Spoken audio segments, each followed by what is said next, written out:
할렐루야.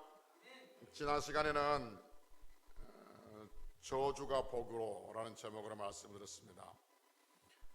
기브온 백성들이 저주를 받았지만 결과론적으로는 복이었고, 레위 사람들이 저주를 받았지만 결과론적으로는 복이었다고 말씀드렸습니다.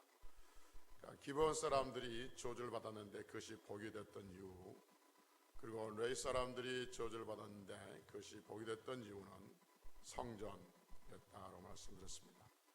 그래서 우리도 아담의 범죄로 말미암아서 모든 인류가 저주를 받은 인간들인데, 저주받은 우리가 하나님의 자녀가 되는 그러한 복을 받은 것은 성전이신 예수 그리스도로 인해서 저주받은 우리들이 하나님의 자녀, 하나님의 백성이 되었다고 말씀드렸습니다. 오늘은 그리스도의 할례라는 제목으로 말씀드립니다. 언젠가 할례에 대해서 간단하게 말씀드린 기억이 있는데, 오늘은 좀 더 구체적으로 성경에서 할례가 어떤 의미가 있는지 나눠보고, 또 그 할례가 예수 그리스도와 어떻게 관련되어 있는지를 살펴보고, 연결되어 있는지 살펴보고 은혜를 나누려고 합니다. 신약 성경에 읽다 보면 그 할례가 예수 그리스도의 복음을 전하는 것과 할례와 복음이, 그러니까 할례와 예수님이 부딪히고 상충되어지는 그런 모습으로 보여지는 경우가 있습니다. 예를 들면 사도 바울이 복음을 전할 때 가장 고통스럽게 했던 게 뭐냐면 이 할례 문제였죠.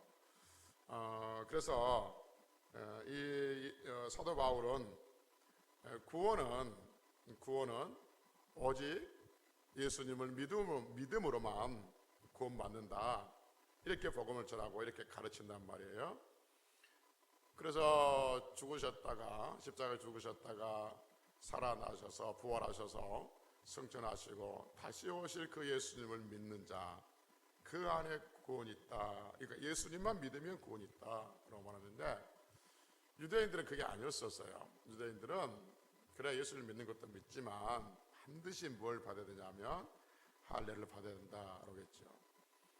그러니까 유대인들은 예수님을 믿고 또 반드시 할례를 받아야 된다고 했고, 사도 바울은 아니다, 예수님만 믿으면 구원받는다니까 유대인들이 이걸 못 견딘 거예요. 그래서 복음을 전하는 사도 바울을 죽이려고 그러죠. 또 실제로 돌을 던져서 죽이죠. 그런데 이제 사도 바울이 돌에 맞아 죽은 줄 알고 밖에 내치기도 하는, 그래서 다시 또 살아나서 복음을 전하겠지만, 그렇게 이 할례의 문제가 복음을 전하는, 예수님을 전하는 굉장히 큰 걸림돌처럼 그렇게 신약성경 읽다 보면 그렇게 느껴진다 하는 것이죠. 그래서 이 시간에는 할례가 그 복음이신 예수 그리스도가 그렇게 부딪히는 문제인가, 부딪히는 문제라면 구약 성경 쭉 읽다 보면 할례 문제가 굉장히 중요하게 대두되거든요. 굉장히 귀하고 중요하게 대두되고 있는데, 만약에 그것이 예수님과 부딪히는 문제라면 왜 그렇게 구약에서는 중요하게 이렇게 우리에게 대두시키고 설명하고 가르쳐 줄까 하는 부분을 한번 생각해보고 은혜를 나누려고 합니다. 할례 다 아시겠지만 할례를 누가 제정한 거예요? 누가 할례를 하라고 그랬어요? 하나님께서 할례를 하라고 그랬죠. 이 할례 문제가 성경에 맨 먼저 어디에 나오냐면 창세기 17장에서 이 할례 문제가 나와요. 그러면서 할례 문제 나오는데, 하나님께서 이 아브라함에게 할례에 대해서 이렇게 말해요. 10절과 17장 10절과 11절 창세기 17장 10절부터 11절까지 보면 아브라함에게 하나님께서 할례에 대해서 이렇게 말해요. 제가 읽어드릴게요. 한번 들어보십시오. 너희 중 남자는 다 할례를 받으라. 뭘 받으라? 할례를 받으라. 이 할례, 이것이 나와 하나님과 너와 너희 아브라함과 아브라함 후손 사이에 지킬 내 언약이라, 이렇게 말합니다. 그러면서 11절에 보니까 너희는 포피를 배워라. 이게 포피를 배운다는 거지. 남자의 생식, 요즘식 얘기하면 포경이에요. 그 포경 수술이라 포피를 배워라. 이것이, 이 할례가 나와 너희 사이에 언약의 표징이니라, 이렇게 말합니다. 그러니까 할례가 뭐냐면 하나님의 언약의 표징, 언약의 사인이다 하는 것이죠. 그래서 이제 아브라함이 최초로 인류 최초로 할례를 받아요. 아브라함이 할례를 받을 때가 언제냐면 99세 때, 창세기 17장 24절에 보면 99세 때 할례를 받아요. 근데 여러분 다시 말씀드릴게요. 중요합니다. 할례가 하나님의 언약에 뭐라고 그랬어요? 표징. 다시 11절에 읽어드립니다. 너희는 법비를 배워라. 이것이 나와 너희 사이의 언약의 표징이라 이렇게 말합니다. 언약이 뭐라고요? 표징. 그러니까 사인이다. 그러니까 언약을 맺었다는 그 사인이 표징이다. 그 말인 것이죠. 그러니까 할례를 받으면 나는 하나님의 언약을 받았습니다라는 그 사인이 바로 그 언약의 표징 할례다 그렇게 말하고 있는 거죠. 그럼 하나님의 언약이 뭐냐면 아브라함이 하나님 말씀에 순종하면 아브라함은 하나님의 백성이 되고 하나님은 아브라함이 하나님이 되겠다는 거죠. 그러니까 하나님과 아브라함이 둘이 하나가 되겠다는 거죠. 아브라함은 하나님의 백성이 되고 아브라함과 아브라함 후손은 하나님의 백성이 되고 그리고 하나님은 아브라함이 하나님이 되셔서 아브라함을 늘 지켜주겠다. 그것이 할례란 거죠. 그걸 내가 믿을게요. 내가 받을게요. 그러면 사인해 라는 거죠. 그런데 그 사인을 뭐라고 얘기하냐면 할례를 받은 것이라 이렇게 말한 거죠. 그런데 그 사인을 종이에다 하는 것도 아니고 나무에다가 새긴 것도 아니고 내가 나무에다가 불로 해가지고 내가 하나님을 나의 하나님으로 믿겠습니다. 그렇게 사인한 것도 아니고 돌에 새겨서 사인한 것도 아니고 그 할례, 그 하나님의 언약의 표징, 그 언약의 사인을 어디에다 하라고 하냐면 살에다 하라고 합니다. 살에다가 살, 내 몸 살. 남자의 생식 끝에 그 하라는 거죠. 그래서 출애굽기 17장 13절에 보면 출애굽기 17장 13절에 보면 할례를 살에다 해라 이렇게 말하고 있죠. 그러면서 만약에 아브라함과 아브라함의 후손들이 이 할례를 받지 아니하면 하나님의 백성에서 끊어내겠다. 하나님의 백성이 아니라 하겠다. 끊쳐내겠다. 내치겠다. 그렇게 말씀하고 있는 거죠. 그래서 하나님께서 명령하신 이 할례, 이 언약은 하나님의 백성이 되겠다는 중요한 조건이 되는 것이죠. 아브라함이라 할지라도 아브라함의 후손이라 할지라도 이 할례를 받지 아니하면 하나님의 백성이 될 수가 없는 거죠. 그래서 구약에서는 이 할례가 하나님의 백성이 되는 조건으로 등장을 하고 있습니다. 그래서 아브라함의 후손뿐만 아니라 창세기 17장 12절, 출애굽기 12장 48절 49절에 보면 이방인들도 내가 하나님 백성이 되고 싶습니다 라고 하면 사인을 해. 그 사인을 어디서 하냐면 종이에 다는 것이 아니라 살에다 해. 즉 할례를 받으면 하나님의 백성이 되게 하겠다 그렇게 말씀하고 있는 거죠. 그래서 할례는 사람의 입장에서는 내가 하나님의 백성이 되겠습니다 라는 사인이 되고 하나님 입장에서는 내가 너희들이 하나님이 될 것이다 라는 그 사인이 할례가 되는 거예요. 할례가 굉장히 중요한 거예요. 할례를 받지 않으면 이스라엘 백성들은 하나님의 백성이 될 수가 없는 거죠. 그래서 굉장히 중요하게 되어 있단 말이에요. 그래서 그 후로로 아브라함의 후손들은 난지 8일 되면 모두 다 남자들은 의무적으로 할례를 하게 되어 있죠. 타국인도 조금 전에 얘기했던 것처럼 이스라엘 백성들이 되고 싶으면 하나님의 백성이 되고 싶으면 할례를 했단 말이죠.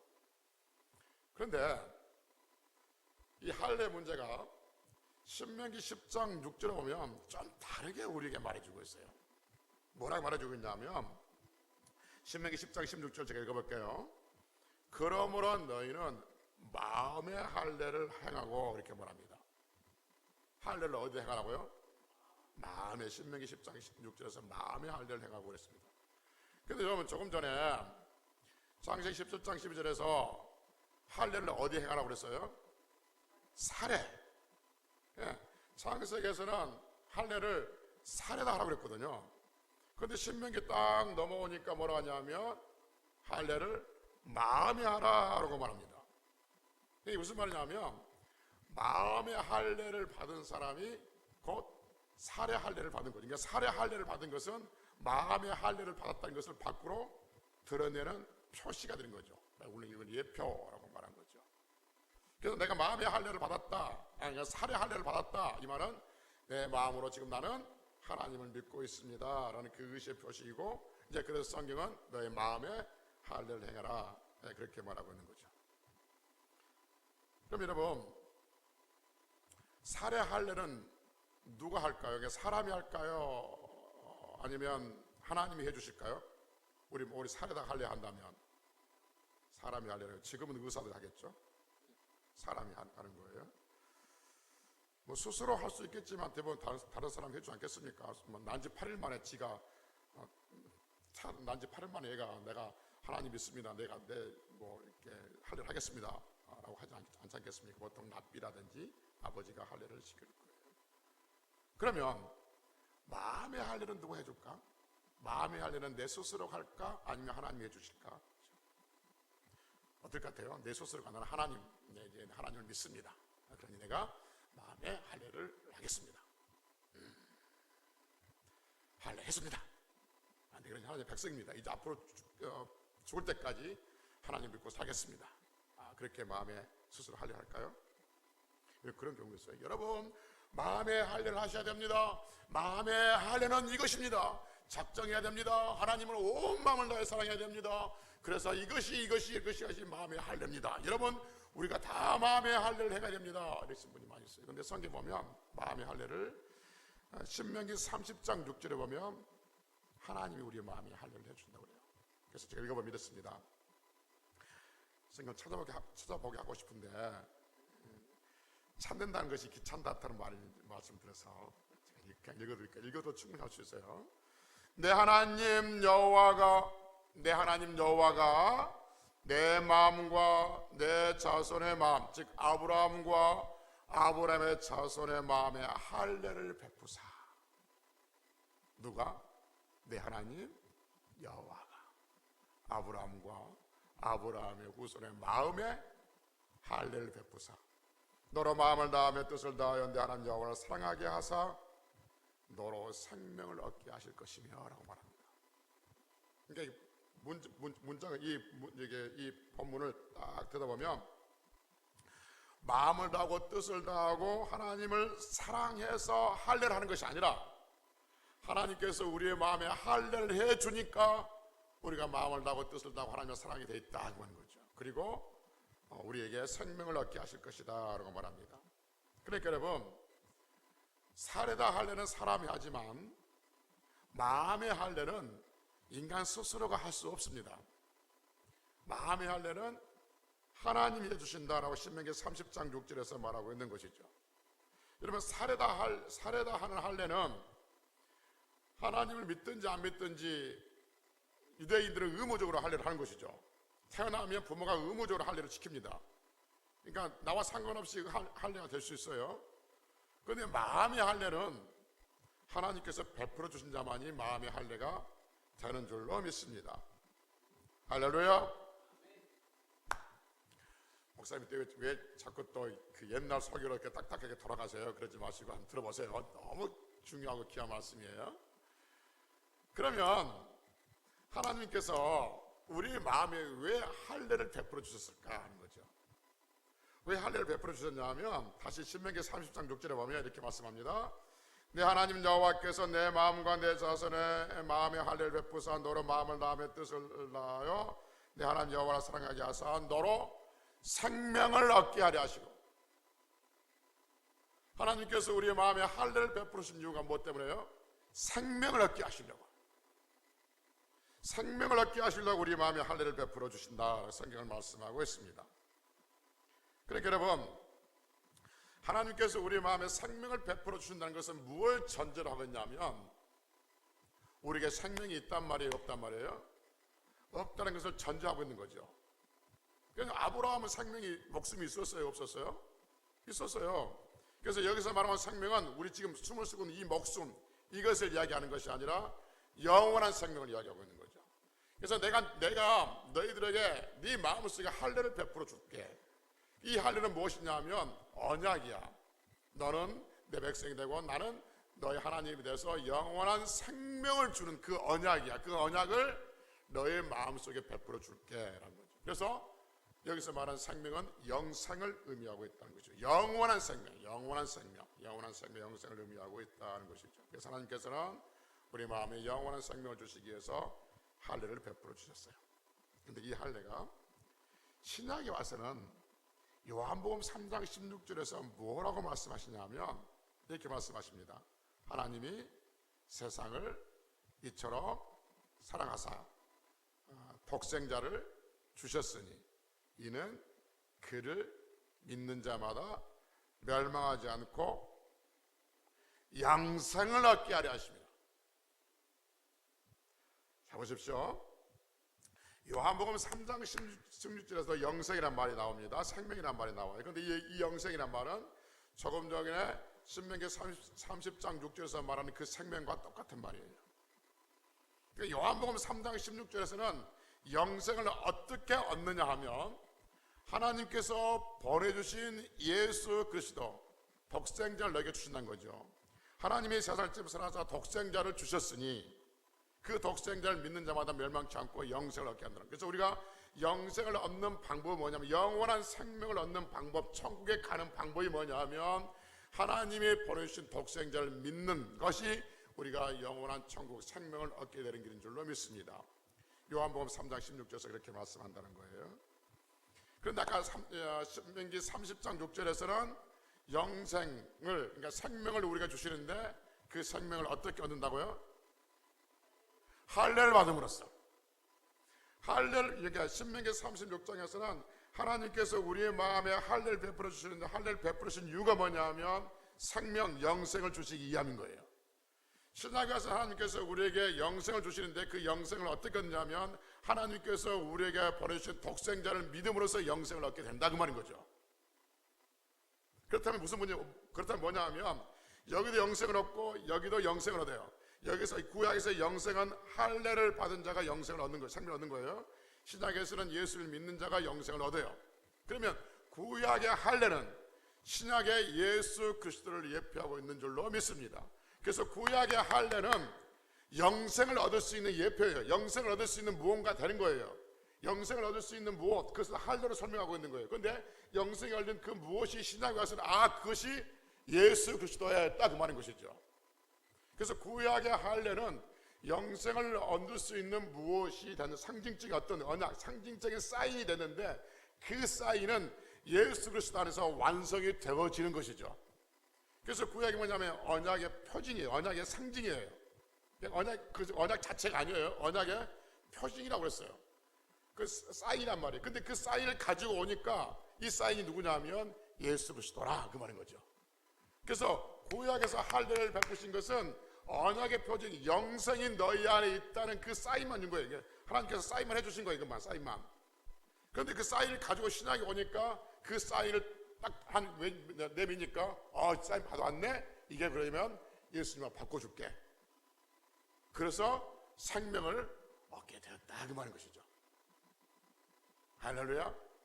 그래서 구약의 할례는 신약의 예수 그리스도의 완성이 되어지고, 그래서 구약의 할례는 예수 그리스도를 통해서 완성이 되어 있기 때문에 사도 바울은 할례 받을 필요 없어.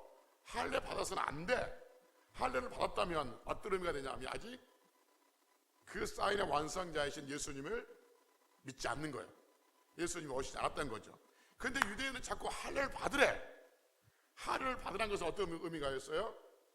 그냥 사인만 받고 아직 이 사인 받은 것을 이 완성품하고 바꾸지 않는 것, 즉 예수님이 오시지 않았다는 거죠. 그러니까 유대인들은 예수님을 메시아로 믿지 않아요. 구세주를 믿지 않아. 그러니까 그냥 할례를 계속 받아야 돼. 이 사인만, 언약 표징만 계속 가지고 있어야 돼. 그런데 여러분 같이는 예수 그리스도를 믿어요. 그래서 언약의 사인을 가질 필요가 없어. 이 증서를 가질 필요가 없다고. 우리는 뭘 가지고 있냐면 그 증서의 완성품인 예수 그리스도를 가지고 있기 때문인 줄로 믿습니다. 그래서 오늘 성경에서 골로새서 2장 11절에서 뭐라고 말씀하고 있냐면 우리는 봅시다. 골로새 2장 11절이에요. 본문입니다. 너희가 또 그 안에서 누구 안에서 예수 안에서 너희가 무슨 할례예요? 손으로 하지 아니하는 할례를 어떻게 해요? 받았어요. 여러분 가지는 할례를 받았어요? 안 받았어요? 받았어요. 근데 어떤 할례예요? 본문에서 손으로 하지 않는 할례. 우리는 손으로 하지 아니하는 할례. 우리는 할례를 받았어요. 여러분과 저도 할례를 받았는데 어떤 할례를 받았냐 하면 마음의 할례가 아니라 살에다 하는 할례가 아니라 손으로 하지 않는 할례. 근데 그 손으로 하지 않는 할례가 무엇이냐? 곧 육의 마음을 받는 것이요. 무슨 할례? 그리스도의 할례니라 이렇게 말합니다. 그러니까 여러분과 저는 손으로 하지 아니하는 그리스도의 할례를 받은 줄로 믿습니다. 그 할례가 뜻이 뭐라고 했어요? 할례의 의미가 뭐라고 했어요? 언약의 표징, 언약의 사인이라 그 말인 것이죠. 그러니까 우리가 하나님의 백성이 되고 하나님은 우리의 하나님이 되는 그 사인이 할례라 그 말인 것이죠. 근데 그 할례를 구약에서는 살에다 새겼고 하나님께서 마음에 새겨줬는데 이제는 그 할례가 어디에 있다고요? 그리스도의 할례라 그 말인 거죠. 그래서 그리스도를 믿음으로 말미암아서 우리는 하나님의 백성이 되었다 그 말인 거죠. 그리고 우리는 하나님은 우리의 하나님이 되시고 아버지가 되시고 하나님 우리의 피난처가 되시고 우리의 보호자가 되신다라고 성경 오늘 우리에게 말씀하고 있습니다. 그래서 여러분 우리는 다 할례를 받은 사람들이에요. 근데 그 할례는 손으로 하지 아니하는 그리스도의 할례를 받은 사람이고 그 할례 그 사인이 있어야만이 우리는 하나님을 아버지라 부를 수가 있다는 것이죠. 그래서 잠깐 정리하면 살에다 하는 할례는 마음에다 하는 할례의 그림자 예표가 되고 마음에다 하는 할례는 우리 주 예수 그리스도의 할례의 예표가 되는 줄로 믿습니다. 그래서 하나님께서 우리 마음에 우리 스스로가 마음에 할례를 하는 것이 아니라 할례는 너희의 마음에 행할지니라 라고 신명기 10장 6절에서 말씀해 놓고 근데 그 마음의 할례는 하나님께 주신다. 그래서 하나님께서 우리에게 주신 그 마음의 할례는 하나님께서 우리의 마음에 주신 예수 그리스도의 할례를 의미하고 있다 하는 것이죠. 그래서 예수 믿는 사람들은 할례를 받을 필요가 없는 거죠. 왜냐하면 예수님이 그리스도의 할례를 받았기 때문에 그렇습니다. 그러나 몸의 할례를 받을 필요 없지만 조금 전에 말씀드렸습니다. 마음의 할례를 받은 사람들은 반드시 몸의 할례를 받아야 된다. 그래서 그래야만이 할례 받은 표시가 예수 믿는 사람들로서 세상에 드러나는 거죠. 그러면 예수 그리스도를 믿는 사람들은 반드시 세례를 받아야 되는 거죠. 이 세례가 할례에서 오는 완성이 되는 것이죠. 그래서 세례를 받음으로써 내가 하나님의 백성이 됐다는 것을 고백하는 거룩한 의식이 되는 것이다 하는 것이죠. 그러니까 이 문제가 해결되지 않으니까 이 유대인들과 이 초대교회 비롯한 사도 바울과 초대교회를 비롯한 이 사람들이 그때까지 계속해서 이 문제를 가지고 싸워왔다는 것을 우리는 알게 되어지는 것이죠. 무슨 말씀을 드리고 싶으냐면 하나님께서 예수 그리스도를 통해서 우리에게 구원하시기로 작정하시고 그리고 완성하시고 우리에게 생명을 주셨는데 그 일은 우회된 일이 아니라 아브라함부터 이미 정해진 그런 순서에 따라서 완성이 된 하나님의 귀한 선물이다 하는 것이죠. 그래서 여러분과 제가 예수 그리스도를 믿는 것은 우연한 일이 아니고 똑똑해서 된 것도 아니고 어쩔 수 없이 그냥 딸려 나와서 앉아있는 것도 아니고 하나님께서 우리 안에 주신 예수 그리스도로 인해서 우리는 할례를 받았고 그 할례를 가지고 있음으로써 언약의 표징으로 하나님의 백성으로 그렇게 남은 날도 살게 될 것이고 그 언약의 표징이 있는 자가 결국 하나님의 나라에 가게 될 줄로 믿습니다. 예수 그리스도 그리스도의 할례를 가지고 있는 자만이 예수 그리스도를 믿고 하나님 나라에 갈 수가 있다 하는 것이죠. 다시 한번 정리하면서 이제 질문하겠습니다. 말씀을 정리하면서 질문하겠습니다. 아까 말씀드렸습니다. 마음의 할례를 스스로가 할례를 할 수 있습니까? 아니면 하나님이 해주셨습니까? 라고 물었을 때 그 답이 하나님이 해주셨습니다 라고 말씀을 했습니다. 그것도 성경의 답이고요.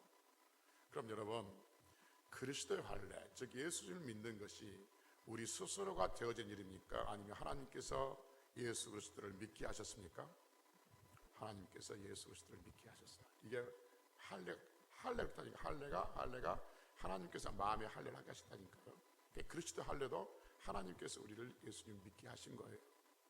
그래서 여러분, 제가 예수님 믿는다는 것은 정말 하나님의 큰 은혜 중에 은혜인 줄로 믿습니다. 전도할수록 여러분 그걸 더 절실히 느끼지 않습니까? 전도하면 그렇게 막 만나면 좋아하고 뭐 밥도 사주고 뭐 온갖 짓을 다 하면 너무 좋아하더라고요. 인간적으로 참 좋잖아요. 근데 교회 이야기가 딱 나오면 싹 바뀌잖아요. 그런 것들을 보면서 예수님을 믿는다는 것, 교회에 와서 예배를 드린다는 것이 정말 큰 일이고 대단한 일이라는 것을 전도하면 할수록 여러분 느껴지게 되는 겁니다. 그래서 여러분과 제가 지금 교회에 와서 예배를 드리고 있는 것이 세상에 그 무엇보다도 귀한 일이고 복된 일이고 가치 있는 일인 줄로 믿습니다. 우리 그 사람들이 보통 말하기를 돈을 잃으면 조금 잃은 것이고 건강을 잃으면 전부를 잃은 것이다, 이렇게 말하잖아요. 그러니까 이제 공감을 합니다. 저도 공감을 합니다. 건강을 잃으면 인생의 전부를 잃은 것 같아요. 그런데 예수 믿는 사람들은 아니야. 예수 믿는 사람들은 돈을 잃으면 조금 잃은 것이고 건강을 잃으면 많이 잃은 것이고 믿음을 잃어버리면 전부를 잃어버린 거예요. 왜냐하면 건강은 결국 이 세상의 한계, 이 세상에서 끝나는 거예요. 그다음 믿음은 이 세상뿐만 아니라 천국까지 가지고 있는 믿음의 천국의 징표가 되고 그리스도의 언약이 되고 할례가 되고 천국에 들어갈 티켓이 되는 거예요. 그래서 믿음을 잃어버리면 천국까지 잃어버린 거예요. 건강을 잃으면 이 세상 것만 잃어버린 것이지 이 천국까지는 안 잃어버린단 말이에요. 예수 믿는 사람들은 건강을 잃으면 이 건강, 이 세상 걸 전부 잃어버릴지 할지라도 천국은 여전히 가지고 있는 거죠. 그래서 예수 믿는 사람들은 믿음을 잃어버릴 때 전부를 잃어버린 거예요. 어떤 사람들은 믿음을 잃어버리고 세상의 어떤 것을 취하려고 합니다. 그래서 내가 믿음은 잠깐 놔두고 세상의 어떤 것들을 취하려고 그러는데 굉장히 어리석은 짓이에요. 성경지를 보면 그건 전부를 잃어버린 것을 놓치고 있는 것이죠. 그래서 여러분, 예수님을 믿는다는 것, 일주일에 한 번 나와서 예배를 드리고 어떠신 분들은 오후 예배 드리고 수예배 드리고 하지만 온 마음을 다해서 하나님 앞에 나와서 예배를 드리는 것, 정말 하나님께서 여러분과 저에게 베푸시는 은혜가 있기 때문에 하나님의 자리에 나온 줄로 믿습니다. 결코 우연이 아니라 그 말인 거죠. 누구의 강제에 의해서 나오는 것처럼 보이지만 결국 하나님께서 그 백성을 택하셨고 그의 마음에 할례를 주신 것처럼 그의 마음에 그리스도의 할례를 주셨기 때문에 우리가 하나님을 믿고 있는 거죠. 그리고 하나님 앞에 찬양하고 있고 그리고 하나님 앞에 기도하고 있잖아요. 또 끝나면 여러분 기도하지 않겠습니까? 다시 말씀드리지만 이 기도의 시간을 그냥 가볍게 넘기지 마십시오. 물론 짧은 시간에 기도에 집중한다는 것이 어렵긴 해요. 저도 기도해 보면 처음에는 막 잡생각이 들어요. 그러다 시간이 좀 20분 지나가야만이 소위 기도의 줄이 잡힌다고 그러잖아요. 그런 상태 속에서 그렇게 어떤 진행되어지는 상태 속에서 기도가 어려울 수 있지만 짧은 2, 3분 동안에 집중해서 기도한다는 그 자체가 힘들다는 걸 알아요. 왜냐하면 기도하는 순간에 우리 속에 이 잡생각들이 막 떠오르기 시작되고 집중이 안 되니까. 그런데 여러분, 이 부분들을 계속해서 쌓아가면, 그러니까 오늘 기도하고 또 다음 주도 기도하고 집중해서 기도하려고 쌓아가면 처음에는 그냥 시끄럽고 뭐 생각이 안 나고 그냥 어차피 조금 있다 끝나니까 그냥 앉아있다 주의하고 끝나지만 계속해서 조금씩 집중해 가면 3개월 후에 4개월 후에 1년 후에는 딱 잡으면 기도가 바로 집중해서 나오게 되어 있습니다. 그러니까 금방 끝날 거니까 뭐 기도하래 눈 감고 있다가 고개 흔들고 있다가 하지 마시고 정말 여러분, 우리는 하나님을 믿는 사람이고 하나님은 전능하신 분이고 전지하신 분이고 하나님은 우리 아버지시잖아요. 그 하나님 앞에 나와서 잠시 기도하는 시간을 교회에서 준다는 게 얼마나 감사해요. 그래서 피해라 주어 기도할 때 하나님 앞에서 여러분들이 가지고 있는 기도 제목들을 가지고 기도할 수 있기를 바랍니다. 부모를 위해서 기도하시고 자녀들 위해서 기도하시고 또 건강을 위해서 기도하시고 저보다 나이 드신 분들 앞에서 죄송하지만 지금 저도 이제 환갑이 넘었거든요. 환갑이 넘으니까 저도 머리가 앉을 때 일어설 때 끙끙 하게 되어지던데 하나님 앞에서 우리의 남은 인생이 건강히 살다가 하나님 앞에 가기를 위해서 기도하셔야 됩니다. 그런 아이들 문제 놓고 기도하시고 얼마나 기도할 게 많아요. 마음에 염려하지 마시고 불안하게 하지 마시고 걱정하지 마시고 그 염려와 걱정거리와 기도 이렇게 불안한 것들을 다 싸가지고 와서 하나님 앞에 내려놓고 하나님께서 들으시고 평강을 주시는 그 평강으로 돌아가는 이 예배 시간들이 되지 않겠습니까? 그 거룩한 시간, 그 복된 시간을 주시기 위해서 하나님께서 우리 마음에 예수 그리스도를 주셨다는 거죠. 그걸 주시기 위해서 구약 때부터 아브라함부터 이렇게 설명해 왔다 하는 것이죠. 그런데 여러분, 우리가 스스로 깨닫아 지혜롭고 똑똑해서 예수 믿는 게 아니고 하나님께서 우리 마음에 예수 그리스도를 주셨고 또 그래서 우리가 믿게 되었으니까 오늘 또 남은 날도 한 주간도 주께서 주신 그 그리스도의 할례를 통해서 언약의 표징을 가지고 있는 백성으로서 세상이 어떻게 우리를 위협하고 세상이 어떻게 우리를 불안하게 하고 염려 근심거리를 우리에게 던져놓는다 할지라도 예수 그리스도의 이름으로 힘있게 승리할 수 있는 귀한 성들이 되시기를 주의 이름으로 축복합니다. 기도하시겠습니다.